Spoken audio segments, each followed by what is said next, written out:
기도하고 시작하겠습니다. 하나님 아버지, 오늘 또 요리문답 공부할 수 있는 기회 주셨사오니 감사합니다. 하나님께서 우리에게 주신 이 도덕법, 특별히 10계명을 또 함께 공부하며 하나님의 계시된 뜻을 또 알아가고자 원하오니 하나님께서 함께 하시고 지혜를 더하여 주셔서 하나님의 뜻을 잘 분별하며 깨닫고 또 그대로 살아갈 수 있는 저희들 될 수 있도록 인도해 주시옵소서. 예수님의 이름으로 기도하옵나이다. 아멘. 예, 저희가 지난 시간에 99문까지 봤습니다. 99문. 그래서 도덕법이 이제 뭔지, 그리고 도덕법과 그 10계명 간의 그 관계가 어떠한지에 대해서 우리가 간단하게 지난 시간에 살펴보았어요. 예, 그래서 오늘은 거기에 이어서 이제 또 10계명 본격적으로 서문부터 시작해서 이제 10개 계명 쭉 살펴보려고 합니다. 이 도덕법과 율법, 또 10계명, 또 예수님께서 언급하신 이 세 계명 간의 그 모든 관계 우리가 잘 생각하고 있어야 돼요. 그래야지 헷갈리지 않을 수 있습니다. 그래서 하나님께서 아담에게 선악과를 따먹지 마라 하시는 명령을 주시면서 동시에 자연 계시로서 이 아담에게 도덕법을 심겨주신 겁니다. 그 마음속에. 그래서 이 아담은 자연, 만물을 통해서도 하나님을 알고 하나님의 뜻을 또 분별하며 영생을 누리며 살 수 있었어요. 하지만 타락했기 때문에 이제는 그의 지식적인 부분에 있어서도 크게 손상을 입게 되었고 이제는 더 이상 희미하게 남아있는 그 도덕법에 대한 인식으로서 하나님과 하나님의 뜻을 분별하며 알 수가 없게 된 겁니다. 그렇기 때문에 하나님께서 율법이라는 것을 주셔서 이 타락한 인간으로 하여금 하나님의 도덕법, 다시 말해 하나님의 뜻이 무엇인가 하는 것을 일일이 구체적으로 가르쳐 주셨다 그랬습니다. 그렇기 때문에 도덕법과 이 율법, 다시 말해 그 가운데서도 특별히 이 10계명은 이 모양은 다르고 형식과 양식은 다를지언정 그 내용적인 면에 있어서는 본질적으로 동일한 것이다 그랬습니다. 도덕법과 이 율법, 특별히 10계명 본질적으로 같은 것이다 그랬어요. 하지만 문제는 우리가 그 율법을 다 지킬 수가 없기 때문에 예수 그리스도를 세상에 보내주셨고 예수님께서 대신 율법을 다 이루심으로 통하여 우리는 그 예수님을 믿음으로 그 의를 전가받아 마치 우리가 율법을 행한 자와 같이 예수님의 대형 또 대행 대신 행해 주심으로써 우리는 예수 그리스도 안에서 율법을 행한 자로서 마치 인정을 받게 된 겁니다. 그래서 이 도덕법과 율법이 서로 일치되는 것이다. 본질적으로는 같은 것이다 하는 거 우리가 지난 시간에 보았습니다. 그러고 나서 이 10계명 10가지의 그 존재 양식, 또 10계명의 그 특징이 뭔가 하는 거 우리가 큰 틀에서 봤을 때에는 하나님 사랑 그리고 이웃 사랑이지만 사실 더 큰 틀에서 봤을 때에는 다 하나님 사랑인 겁니다. 하나님 사랑. 왜냐하면 여기 뒤에 이제 요리문답 122문인가요? 123문인가요? 거기서도 나오지만 이 5계명부터 10계명까지 10번째 계명까지 이 사람에 대한 계명도 사실은 하나님 사랑에서부터 나오는 겁니다. 하나님을 사랑하기 때문에 하나님의 형상대로 지음받은 이웃을, 사람을 또 사랑하는 거예요. 그러니 하나님 사랑이 이루어지지 않으면 이 이웃 사랑에까지 이룰 수가 없습니다. 그래서 10계명 크게 보면 하나님 사랑, 이웃 사랑인 것이지만 더 큰 틀에서 봤을 때에는 하나님 사랑 안에서 그 모든 것들이 이루어지는 겁니다. 바꿔 말하면 1계명부터 4계명까지는 하나님에 대한 우리 인간의 직접적인 의무예요. 하나님을 섬기는 직접적인 의무고 5계명부터 마지막 10번째 계명까지는 하나님에 대한 이 간접적인 의무다라고도 우리가 생각해 볼 수 있습니다. 그래서 10가지 잘 알아야 돼요. 1계명은 예배의 대상을 가리키는 것이다 그랬습니다. 예배의 대상. 하나님 외에 다른 신 섬기지 마라. 하나님만 섬겨라. 예배의 대상. 그리고 두 번째 계명은 그 예배의 방법. 예배의 방법 그랬어요. 그래서 하늘이나 땅이나 또 그 외의 모든 것 어떤 형상이든지 만들지 말고 절하지 말고 섬기지 마라. 하나님을 어떻게 우리가 섬겨야 되는가? 예배의 방식에 대한 것이 2계명. 3계명은 뭐였지요? 세 번째 계명. 세 번째 계명은 예배의 태도. 그의 이름을 여호와 이름을 망령되이 일컫지 마라 그랬는데 예배에 대한 태도입니다. 태도. 어떻게 예배해야 되는가. 그리고 4계명은 예배의 그 시간.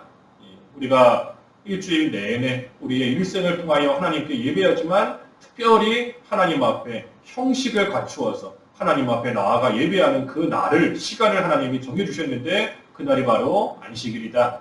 그래서 예배의 시간인 것이고 5계명 부모를 공경하라 하는 것은 이 권위 단순히 육신적인 부모만 가리키는 게 아닙니다. 하나님이 세우신 권위에 복종하라 하는 것이 5번째 계명이에요. 6번째 살인하지 마라 하는 것은 하나님의 형상 하나님의 형상대로 사람을 창조하셨지 않습니까? 그러니 하나님의 형상을 우리가 존중해야 된다 하는 것이 살인하지 말라 하는 계명이고 그 다음에 7계명 간음하지 마라.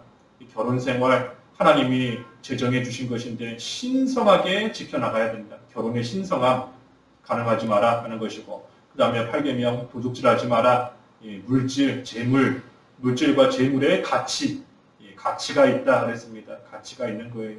그 다음에 9번째 거짓 증거하지 마라. 이 언어 생활을 올바르게 해야 된다 그랬죠. 올바른 언어 생활. 왜냐하면 속에 있는 것이 언어로, 말로, 입으로 나오기 때문인 겁니다. 그래서 우리 마음을 잘 다스리며 올바른 언어 생활 해야 된다는 것이고 마지막 10계명 탐심, 탐심, 이웃의 것을 탐하지 마라. 만족하라는 겁니다. 만족, 자족. 하나님이 주신 것들에 자족하고 만족하라. 그래서 이 10계명 전체가 조금 전에도 언급했지만 이 큰 틀에서 봤을 때에는 다 하나님 사랑, 하나님에 대한 의무예요. 하나님에 대한 의무. 그렇기 때문에 이 10계명이 다 통하는 겁니다. 우리 그 골로새서 3장 5절에 보면 골로새서 3장 5절에 보면 그 탐심이 우상숭배다 그랬죠. 탐심이 우상숭배다. 탐심이 우상숭배다 그랬습니다. 탐심이 10번째 계명이잖아요. 10번째 계명을 어기면 그게 바로 첫 번째 나 외에는 다른 신을 두지 마라. 다른 신을 섬기지 마라 하는 첫 번째 계명을 어기는 것과 같은 것이 된다는 겁니다. 그러니 10계명이 따로따로 떨어져 있는 것이 아니에요. 결국은 1계명부터 10계명까지 10번째 계명까지 쭉 갔다가 그 10번째 계명을 어기면 또 그것이 첫 번째 계명을 어기는 그러한 또 죄가 된다는 거 우리가 생각해 볼 때 이 10계명은 전체적으로 하나님에 대한 의무이자 하나님에 대한 사랑에서부터 나오는 준수해야 될 그러한 하나님의 뜻이고 계명이다 하는 겁니다. 그래서 이게 이제 100문부터 101문까지는 이 10계명 서문입니다. 서문. 10계명의 서문. 우리가 출애굽기 20장에 보면은 제1계명 나오기 전에 먼저 서문이 나오지 않습니까? 나는 너를 애굽 땅 종되었던 집에서 인도하여 낸 너희 하나님 여호와로다. 이게 서문이에요. 근데 이 서문도 중요합니다. 우리가 보통 10계명 생각할 때 1계명부터 10번째 계명까지만 생각하지만 이 서문, 하나님이 10계명에 앞서서 서문을 주신 것도 다 이유가 있어요. 이 서문을 우리가 가볍게 여기고 등한시할 때가 많이 있습니다. 이 서문에 중요한 것이 두 가지가 나와요. 하나는 하나님의 주권, 하나님의 주권입니다. 나는 너를 인도하여 낸 너희 하나님 여호와로다. 하나님께서 인도해 내셨다는 겁니다. 하나님의 주권을 알아야 돼요. 하나님의 주권. 그래서 하나님의 주권, 하나님의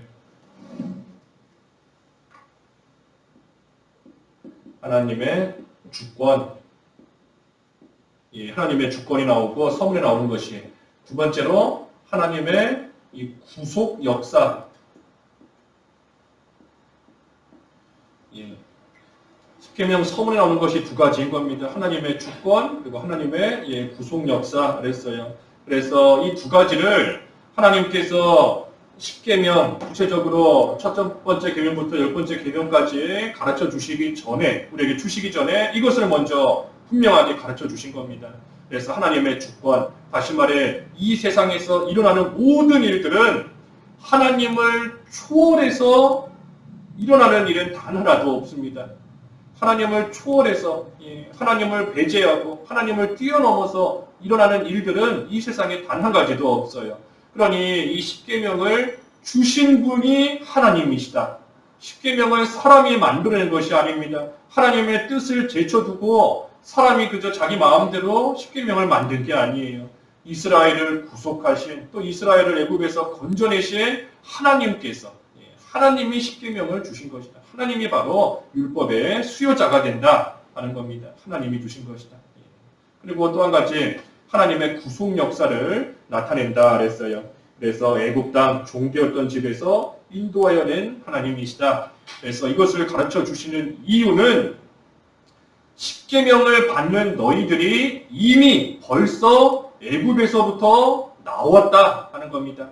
애굽에서부터 나온 너희들에게 십계명을 주시는 거예요. 율법을. 바꿔 말하면 하나님께서 율법을 주시는 순서가 먼저 건져내셨고 그 다음에 율법을 주신 겁니다. 이 순서가 중요한 거잖아요. 순서가.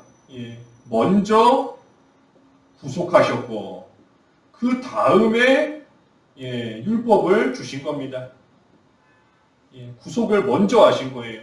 그래서 이스라엘을 먼저 구속하셨고 그 다음에 율법을 주셨다. 이게 무슨 뜻인가 하면 율법으로서 구속되는 것이 아니라는 겁니다. 바꿔 말하면 율법으로서 구원받는 것이 아니라는 거예요. 순서가 그렇잖아요. 하나님께서 이스라엘을 먼저 구속하시고 먼저 건져내시고 그 다음에 그들에게 율법을 주신 겁니다. 만약에 이 순서가 바뀌었다라고 한다면 율법을 잘 지키면 하나님께서 구속해 주시는, 하나님이 구원해 주시는, 건져 주시는 그러한 일이 있었을 수 있지만 그것이 아니라 순서적인 면에서 구속이 먼저예요. 그것을 가르쳐 주시는 겁니다. 나는 너희를 애굽 땅에서부터 인도해낸 여호와다라는 것을 먼저 가르쳐 주심으로써 내가 너희들을 구원해냈다. 구원해낸, 바꿔 말하면 이미 구원받은 너희들에게 율법을 준다 하는 겁니다. 그래서 우리가 이 율법과 또 우리가 구원을 받는 것, 그 순서도 우리가 성경적으로 볼 때에도 그 창세기 15장 6절 말씀에 아브라함이 믿음으로 의롭다함을 받았다. 믿음이 그것을 그의 의로 여기셨다. 그랬지 않습니까? 창세기 15장 6절에. 창세기 15장 6절에 그랬죠. 창세기 15장 6절에 먼저 하나님께서 아브라함에게 율법이 존재했던 게 아니잖아요. 아브라함 시대에 무슨 율법이 있었어요? 율법 없었습니다.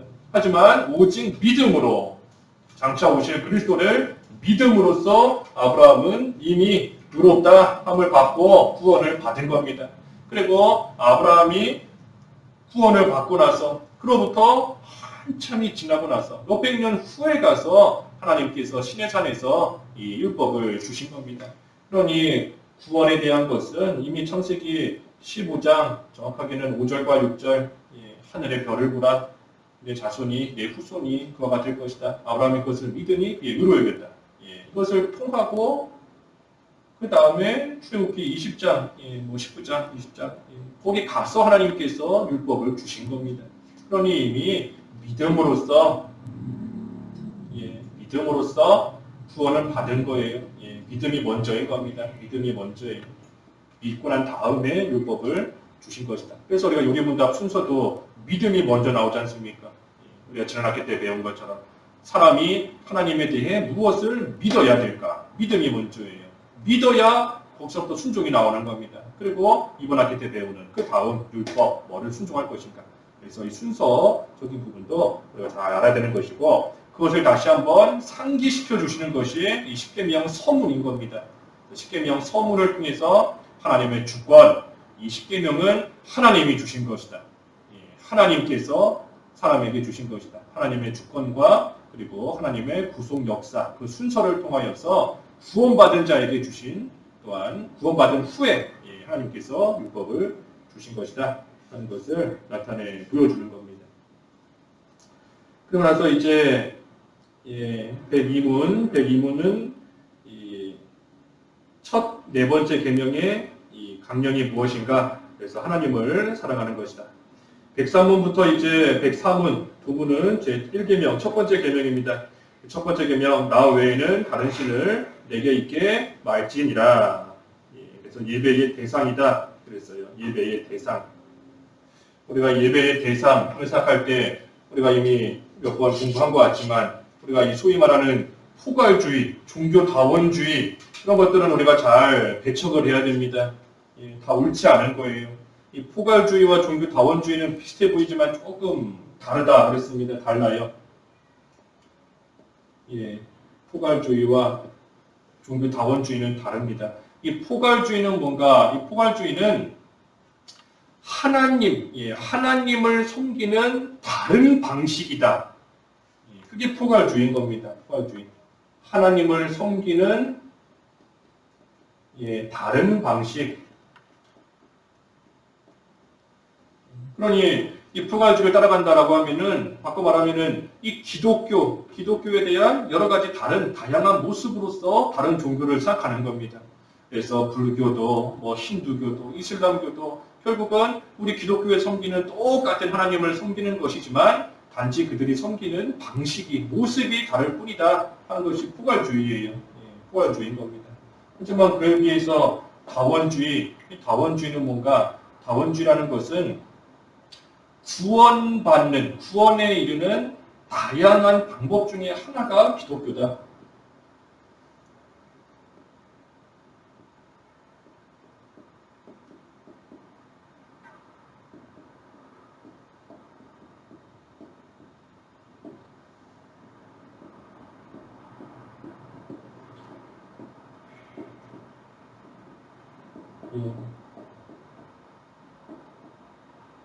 그래서 다른 겁니다. 예, 구원에 이르는 다양한 방법들이 있어요. 근데 그 중에 하나가 기독교다. 그러니 기독교, 다시 말해 예수님을 믿음으로써도 구원에 이르고 또 뭐 이슬람교, 뭐 알라를 섬기는 예, 뭐 아무튼 이슬람 교회에서 섬기는 그 신을 통해서도 구원받을 수 있고 불교를 통해서도 구원받을 수 있고 그래서 포괄주의와 다원주의가 조금 비슷해 보이지만 사실 달라요. 포괄주의는 이 전체적인 모든 종교를 다 기독교로 보는 겁니다. 말 그대로 기독교로서 포괄하는 거예요. 기독교로서 포괄하는 겁니다. 모든 종교는 궁극적으로 기독교와 같은 거다. 예, 기독교를 더 우위에 두는 거죠. 하지만 다원주의는 그것이 아니라 기독교는 그저 여러 종교들 중에 단순히 하나. 예, 다른 겁니다. 우리는 베타주의다 그랬습니다. 베타주의. 예, 우리는 베타주의예요. 베타주의. 그래서 구원 얻을 이름, 천하의 다른 이름, 예수님 말고는 주신 적이 없다. 오직 예수님만이 길이요, 진리요, 생명이시다. 예수님 말고는 구원받을 수 있는 길이 없습니다. 그러니 우리는 베타주의. 하지만 우리가 베타주의이기 때문에 다른 종교에서 볼 때는 왜 기독교는 너희만 옳다고 하냐? 왜 기독교는 너네만 구원이 있다고 하냐? 하면서 우리를 이기적으로 또 몰아갈 때가 있지만 진리는 변하지 않고 진리는 어쩔 수 없는 겁니다. 그게 하나의 진리예요. 그래서 우리는 오직 예수님을 통해서만 구원받을 수 있다. 우리는 베타주의인 겁니다. 그래서 우리가 예배의 대상 하나님만을 우리가 예배하고 섬기는 것인데 우리가 이 하나님께 예배하는 것에 대한 가장 근본, 가장 기초는 교회입니다. 교회를 빼놓고 우리가 예배할 수 없어요. 물론 우리가 예배에 대한 개념을 넓게 봤을 때에는 우리의 삶 전체가 예배인 것이고 우리가 어디에 있든 또 두세 사람이 모인 자리든 어디든 하나님이 함께 하시고 하나님께 예배할 수 있는 것이지만 하나님께서 우리에게 규정해 주신 방법은 하나님이 정해놓으신 일정한 장소에 모여서 하나님의 백성들이 함께 하나님께 예배하는 것이 하나님이 정해놓으신 이 규정성입니다. 그렇기 때문에 구약시대에도 또 그 유대인 신약시대 초반에도 이 회당에 모여서 하나님께 예배하고 성전에 모여서 하나님께 제사하고 또 그 정리는 회막에 모여서 하나님이 정해놓으신 그 장소, 특정한 장소에 모여야 되는 거예요. 그래서 오늘날은 교회가 바로 그러한 역할을 하는 것입니다. 교회. 근데 우리가 요즘은 이 교회에 나오지 않고서도 하나님 잘 섬길 수 있다 하는 그러한 생각을 가진 사람들이 많이 있지 않습니까? 굳이 교회에 나가야 되는가? 교회에 나가서 오히려 더 못 볼 꼴만 보고 더 상처만 입고 속만 상하다. 차라리 혼자서 기도하고 혼자 찬송하고 혼자 성경 읽으면서 하나님 잘 섬기며 나갈 수 있다 하고 생각하는 사람들이 많이 있습니다. 특별히 또 요즘에 코로나로 인하여서 교회에서 모이지 못하는 그러한 또 이 시대를 맞이해서 우리가 참 이 모인다는 것, 모이기를 힘쓴다는 것, 그것이 참 귀한 것이고 또 한편으로는 그것에 대해서 다시 한번 좀 깊이 생각하게 만드는 그러한 시간인 것 같아요. 근데 뭐가 됐든 예배는 교회를 통해서 이루어지는 겁니다. 교회를 통해서. 왜 하나님께서 혼자서도 하나님을 섬기며 하나님께 예배할 수 있을 것 같은데 왜 이 세상에다가 이 교회를 만들어 두셨는가? 왜 교회를 두셨는가? 우리 그 세 가지 정도 이유를 생각해 볼 수 있습니다. 세 가지 정도. 지난 시간에 안 했지요, 전사님. 그 예배 시간에 말고 하는 것 같은데, 지상교회를 왜 하나님께서 만들어 주셨는가? 그 첫 번째 이유는 이 서로 연합하라는 겁니다. 연합의 목적이에요. 연합의 목적. 그리고 디모데전서 4장 16절 말씀에도 보면 서로 결합되고 연결되어서 한 지체, 온전히 되어져 간다. 또 에베소서 2장에도 보면 서로 연결되고 결합되어서 성전으로 세워져 간다. 그랬지 않습니까? 아무리 좋은 재료가 있다 할지라도 혼자서는 이 집이 될 수 없습니다.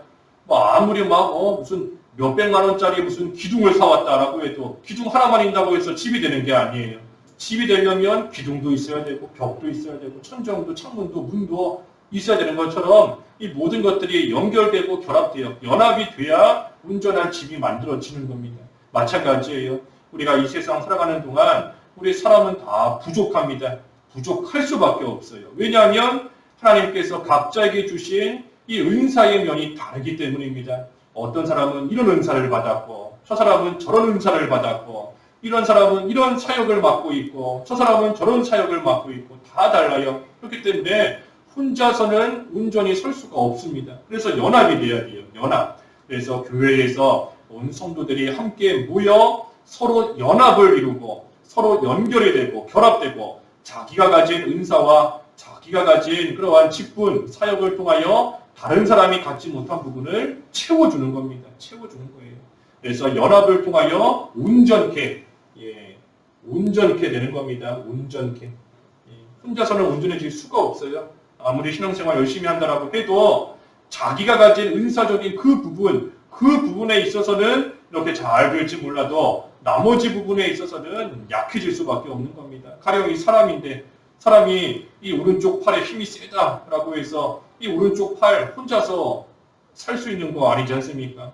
오른손만 아무리 막 건강해지고 근육이 많아지고 튼튼해진다라고 해도 다른 쪽이 막 말라가고 병들고라고 하면 그 사람 건강한 사람이라고 할 수 없어요. 그래서 교회를 두신 이유가 서로 연합하라고 연합해서 온전케 되도록 하시기 위한 겁니다. 두 번째는 이 천국을 사모하는 거다 그랬어요. 천국.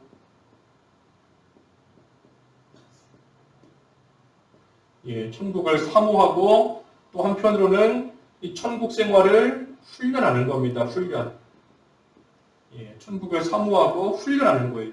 우리가 이제 이 세상을 떠나서 하늘나라 가면 혼자서 살아가고 혼자서 하나님 섬기는 게 아니지 않습니까? 온 성도들이 다 함께 모여서 영원토록 하나님을 찬송하며 하나님을 섬기는 것인데 그 생활을 미리 교회를 통하여 훈련하는 거예요.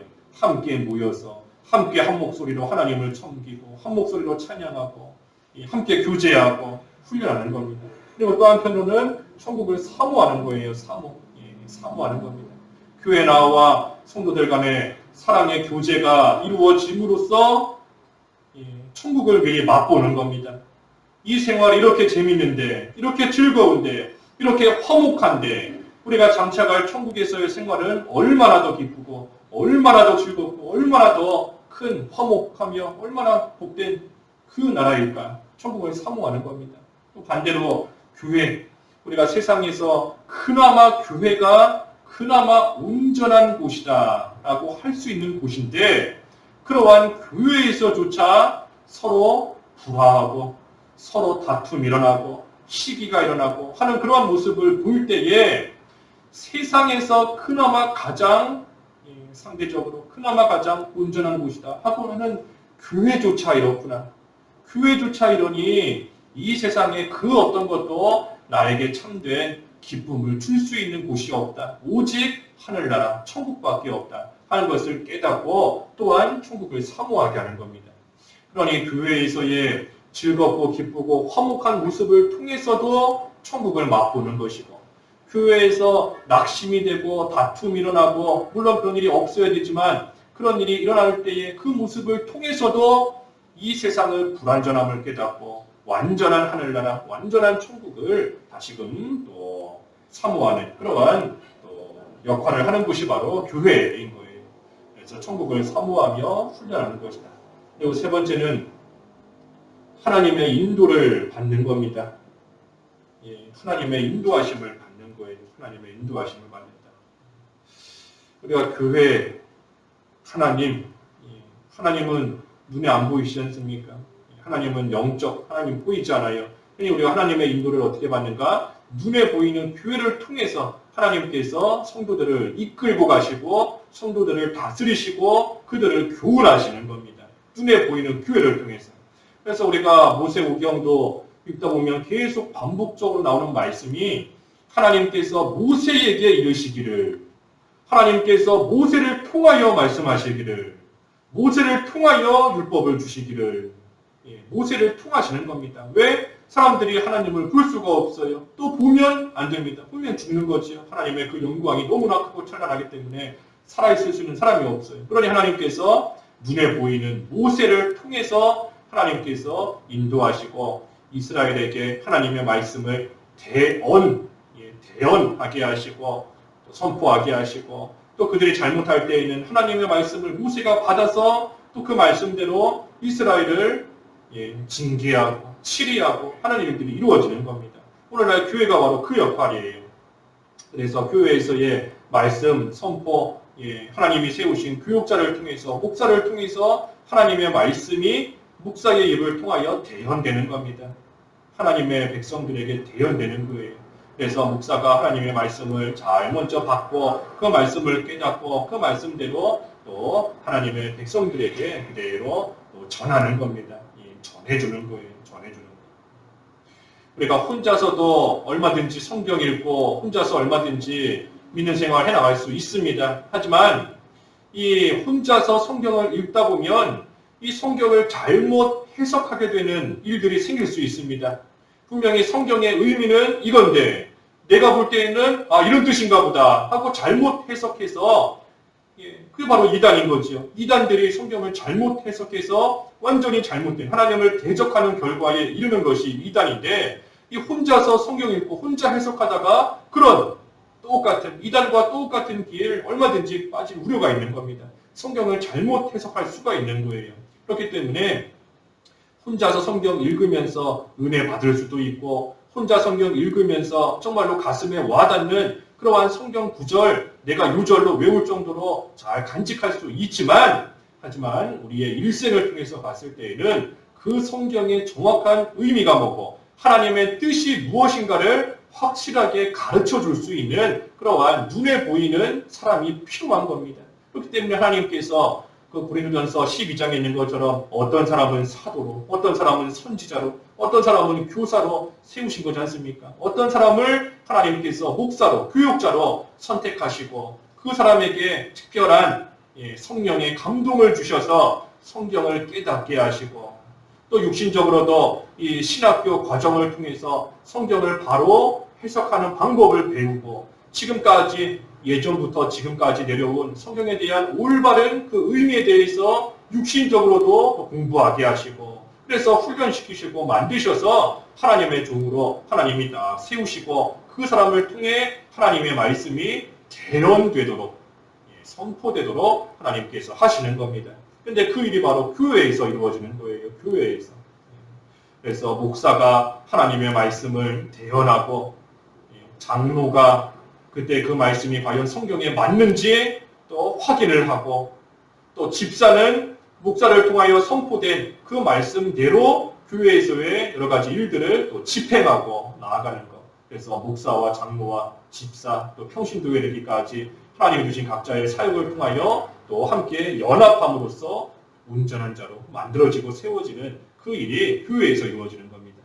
그래서 하나님의 인도를 받는다 하는 거, 말씀 선포가 교회에서 이루어지는 거예요. 교회에서 말씀 선포가.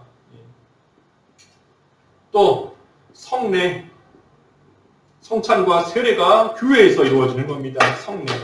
성례가 교회에서 이루어지는 거예요. 이 성찬식 집에서 혼자서 포도주스 마시고 혼자 빵 먹고 그래서 성찬식이 이루어지는 게 아닙니다. 성찬식이라는 것은 함께 나누는 거예요. 나누는 거.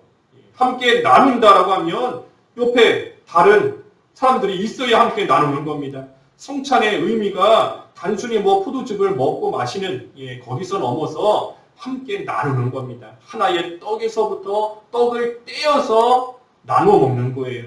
포도즙도 원래는 한 통, 이만한 통에다가 포도즙을 넣고 거기서 한 통에서부터 포도즙을 떠서 나누어서 먹는 겁니다. 그게 바로 예수님의 살과 피가 우리를 위하여 찢기시고 우리에게 나누어 주셨다라는 것을 보여주시는 거지 않습니까?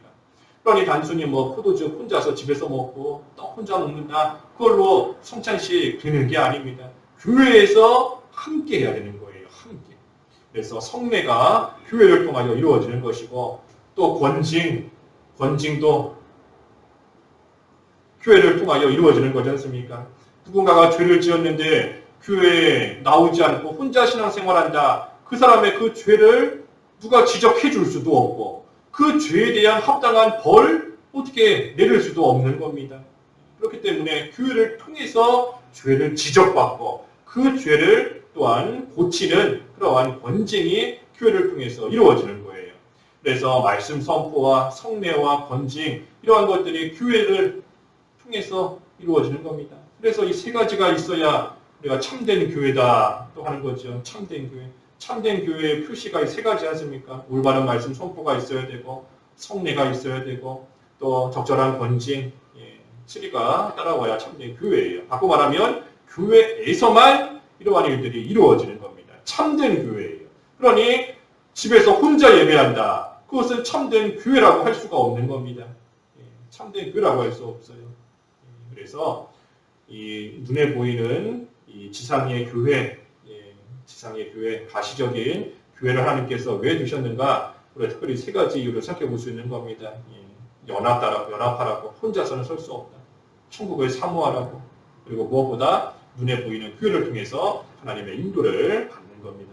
그래서 이러한 교회를 통해서 하나님께 온전히 예배할 수 있고 하나님께서 받으시는 그러한 기뻐하시는 예배 생활을 또 해나갈 수 있는 겁니다. 그래서 교회를 통해서 신앙생활을 하는 겁니다. 교회를 통해서.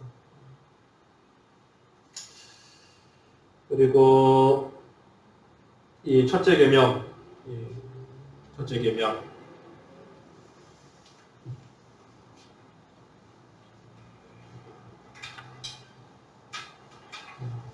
여호와 하나님 외에는 이 다른 신 두지 마라, 다른 신 섬기지 마라 하는 그러한 계명입니다. 이 계명은 우리가 조금 더 나아가서 생각해 볼 것은 우리가 하나님께 예배하는 생활이 되어야 된다 그랬는데 하나님께 예배하는 이 생활은 우리의 모든 부분과 관련이 되어 있는 겁니다. 우리의 모든 부분, 우리 삶의 모든 부분과 관련이 되어 있는 거예요. 그게 무슨 말인가 하면 가령 교회 안에서는 나 외에는 다른 신 섬기지 마라, 두지 마라, 하나님만 섬긴다. 그리고 교회 밖에서 세상에 나가서는 그러면 다른 것들을 섬기는가? 밖에 나가서는 하나님 잊어버리고 우리가 우상, 하나님보다 더 사랑하고 의지하고 지배받는 것이 다 우상이다 그러지 않습니까? 세상에 나아가면 하나님 의지하지 않고 내 능력 의지하고 세상에 나아가면 남편 사랑하고 아내 사랑하고 더 자녀 사랑하고 하지만 또 교회 오면 교회에서는 하나님을 섬기고 그렇게 된다면 이 교회와 세상이 나눠지는 것밖에는 되지 않아요. 하지만 첫 번째 계명으로 생각할 때 나 외에는 다른 신 섬기지 마라 라고 했을 때 그 계명은 교회에서 뿐만이 아니라 이 세상에 나가서도 다 해당되는 겁니다. 어디서든 우리는 하나님만 예배하고 하나님만 섬겨야 된다는 거예요. 하나님만. 그러니 우리가 첫째 계명을 이렇게 볼 때 하나님께서 교회 안에서나 교회 밖에서나 어디에서나 최고의 선, 최고 선이다.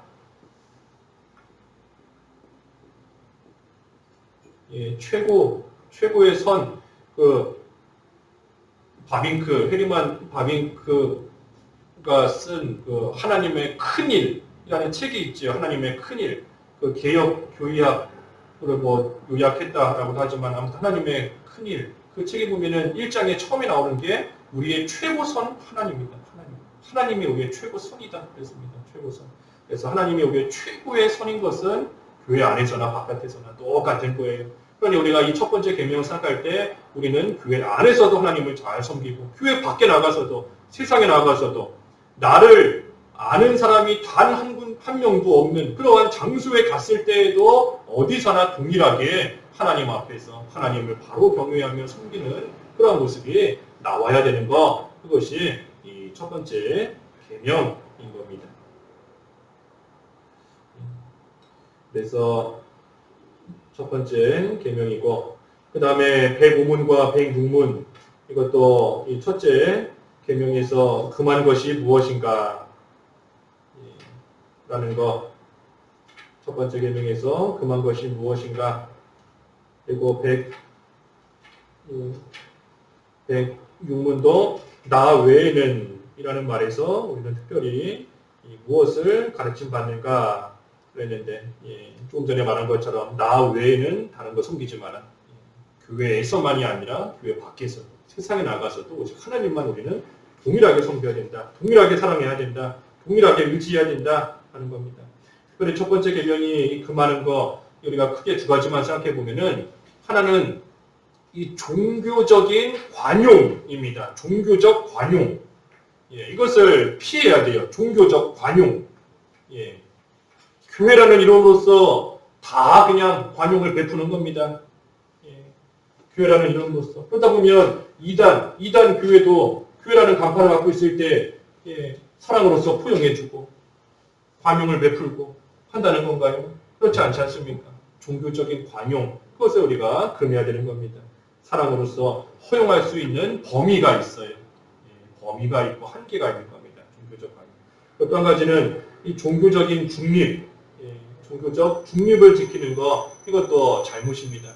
이 종교적 중립이 뭔가? 죄에 대해서는 지적을 해야 되는 겁니다.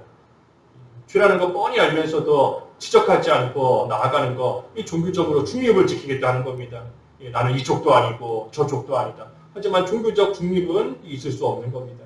하나님만 섬기는 자로서 하나님 보시기에 옳은 것만 쫓아가야 되는 거예요. 그러니 죄가 있을 때 지적을 해야 되는 겁니다. 요즘에 포괄적 차별금지법 이제 뭐 통과되네 안 되네 그러면서 교회에서 동성애 언급하면 이제는 죄가 되고 또 그에 대한 뭐 합당한 뭐 형벌을 받게 된다라고 하는 것 같은데, 우리가 그런 한이 있어도 이 교회에서는 죄를 지적을 해야 되는 겁니다. 죄를 지적해야 돼요. 죄 지적하다가 뭐 벌금형을 받든 뭐 심지어 뭐 징역형을 받든 무슨 일이 있더라도 우리는 하나님 외에는 다른 것을 섬기지 않는다. 하나님만 섬긴다는 이 첫 번째 계명을 우리가 기억할 때에 하나님 앞에서 올바른 길, 하나님의 말씀대로만 살아가는 그런 모습이 우리를 통해 나와야 되는 겁니다. 결코 이 종교적인 중립이라는 것은 없어요. 그렇기 때문에 우리가 이것도 분명히 알아야 됩니다. 종교적 관용을 베푸는 것 잘못인 것이지만 한편으로 종교적 중립을 지키는 것도 올바르지 않은 겁니다. 시간이 좀 여러 계명 하려고 했는데 이 계명부터는 다음 주에 보겠습니다. 이 대우리문답 책이 책 갖고 계시지요? 우리 지난해 때도 했으니까 이 대우리문답 책이 또 대우리문답 자체가 방대하다는 것이 이제 수유리문답에 비해서 상대적으로 이 범위가 방대한 부분이 있다 보니까 이 책의 내용도 그만큼 조금 더 깁니다. 양이 좀 많을 수 있어요. 그래도 우리가 이 10계명에 대한 부분들, 수업 시간에 언급하지 않은 부분들 책을 통해서 좀 읽어보시고 또 궁금한 점 있으면은 뭐 이메일이든 또는 전화든 통해서 연락 주셔서 또 궁금한 점 해결받고 넘어가시기 바랍니다. 다음 시간에는 2계명, 제 2계명부터 그래서 107문부터 이어서 보겠습니다. 기도하겠습니다. 하나님 아버지, 저희들을 구원하여 주시고 저희들에게 하나님의 계명을 주셔서 하나님 앞에 올바른 모습으로 하나님을 섬기며 하나님을 사랑하는 그 길을 가르쳐 주심을 참으로 감사합니다. 하나님 외에는 다른 신을 섬기지 말라 하셨사오니 오직 하나님만 섬기고 하나님만 사랑하고 하나님만 의지하는 저희들의 삶이 되어서 교회 안에서나 교회 밖에서나 한결같이 하나님만 따라가며 하나님만을 위하고 하나님만 섬기는 저희들의 삶이 될 수 있도록 인도하여 주시옵소서. 예수님의 이름으로 기도하옵나이다. 아멘.